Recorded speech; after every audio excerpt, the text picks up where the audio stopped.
مولانا طارق جمیل حفظہullah انہوں نے اہل بیت کے دفاع کے لیے بہت قربانیاں دی ہیں جس کا ہماری قوم کو زیادہ علم نہیں ہے. دفاع کیا ہے ایک دیوبندی عالم جتنا کر سکتا ہے. آپ یہ نہ کہیں کہ ملنگ کیوں نہیں بنے وہ، بلکہ میں سمجھتا ہوں ملنگوں سے آگے چلے گئے ہیں وہ. میں ان کا قصہ سناتا ہوں جو میں نے پہلے ان کا یہ کلپ ویڈیو نیٹ پہ سنا ہوا تھا، پھر ان کے گھر جب گیا حاضر ہوئے ہم ان کے خدمت میں تو انہوں نے خود دوبارہ سنایا. یہ راجپوت خاندان ہے اور زمیندار ہیں، لینڈ لارڈ ہیں. اپنی والد کی بھی زمینیں تھیں، پھر خود بھی انہوں نے زمینیں خریدی ہیں اور ظاہر ہے فقیر یا محتاج علماء میں سے نہیں ہے. ان کے ڈیرا ہے، گھر بھی ہے وہاں تلمبہ میں، ڈیرا بھی ہے ان کا جہاں بڑے ذمہ داروں کے ڈیرے ہوتے ہیں.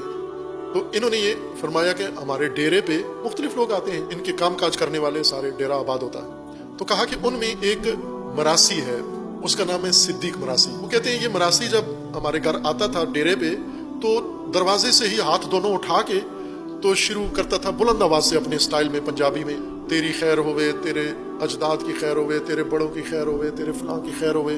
تو کہا میں حیران ہوتا تھا کہ یہ ہمارے گھر سے صرف کھانا کھاتا ہے، راشن لیتا ہے اور ہماری 10 پشتوں کو یہ یاد کرتا ہے، ایک ایک کا نام لے کے بڑے بڑے عزت احترام کے ساتھ کہ اس کی بھی خیر ہو، اس کی بھی خیر ہو اپنے طریقے سے.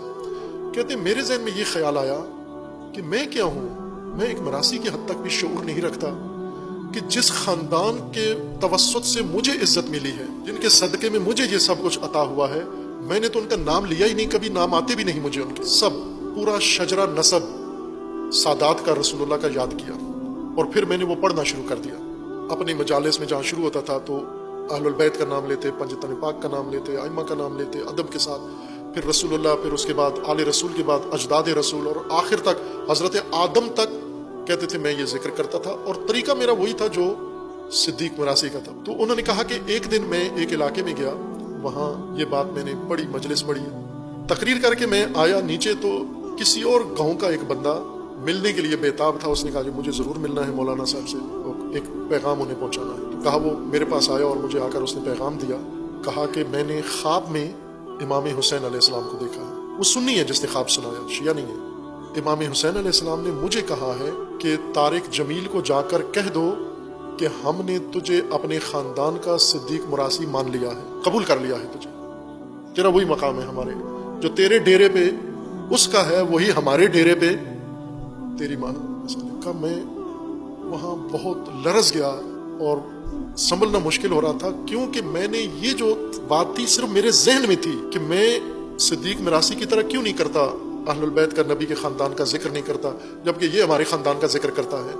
یہ میں نے کسی سے کہا ہوا نہیں تھا تاکہ اس نے اس شخص کو بتایا ہو، یہ تو صرف میرے ذہن میں تھی یہ بات. اور پھر میں نے یہ شروع کر دی اور اس کے بعد یہ شخص آ کے تو اس کے بعد کہا میں بہت رویا. اور پھر اس کے بعد وہ چھپاتے نہیں ہیں، کہتے ہیں میں اس پہ فخر ہے مجھے کہ مجھے اہل البیت نے اپنا مراسی قبول کر لیا، اپنا ذکر کرنے والا قبول کر لیا. خوب اب توجہ کریں گے، ایک دیوبندی عالم ہے اور پھر انہوں نے کیا اور ڈٹ کے کیا ذکر اہل البیت. اب یہ ایک بڑا کام تھا ان کا اور اس کے پھر انہیں بھگتنا پڑا، بہت کچھ بھگتنا پڑا. آپ کو نہیں معلوم ان کے ساتھ دیوبند مسلک نے کیا کیا، علماء نے کیا کیا، ان کے خلاف کیا کیا، ان کی شخصیت کشی کیسے کی، ان کی کردار کشی کیسے کی، کیا کچھ حملے ان کے اوپر کیے، یہ آپ کو نہیں علم.